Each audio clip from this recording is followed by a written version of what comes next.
ഞാൻ നിൻ സ്വന്തമേ, എൻ പുകഴ്ചയോ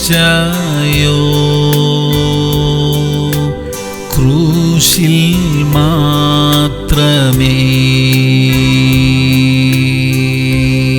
സങ്കീർത്തനങ്ങൾ 81:7. കഷ്ടകാലത്ത് നീ വിളിച്ചു, ഞാൻ നിന്നെ വിടുവിച്ചു. പ്രിയമുള്ളവരെ, കഷ്ടതകൾ വരുമ്പോൾ ദൈവത്തോട് പ്രാർത്ഥിക്കണം, ദൈവം വിടുവിക്കും. എല്ലാവരുടെ ജീവിതത്തിലും പ്രശ്നങ്ങളുണ്ട്. എന്നാൽ ചിലർ തീർത്തും അസ്വസ്ഥരാകുന്നു, മറ്റു ചിലർ സമാധാനത്തോടെ ഇരിക്കുന്നു. കഷ്ടതയുടെ കാലത്ത് ദൈവത്തിൽ ആശ്രയിച്ചു പ്രാർത്ഥിക്കുന്നവർ പറയുന്നത്, ഞാൻ സമാധാനത്തോടെ കിടന്നുറങ്ങുമെന്ന. ദൈവം നമുക്ക് വിടുതൽ തരും. സമാധാനത്തോടെ കിടന്നുറങ്ങുവാനുള്ള കൃപയ്ക്കായി നമുക്ക് പ്രാർത്ഥിക്കാം. സ്വർഗീയ പിതാവേ, ഞങ്ങളുടെ മുന്നിലെ പ്രതികൂലങ്ങളെ നോക്കി അസ്വസ്ഥരാകാതിരിക്കാൻ കൃപ തരണമേ. സമാധാനത്തോടെ കിടന്നുറങ്ങുവാനുള്ള കൃപ ഞങ്ങൾക്ക് തരണമേ അപ്പാ.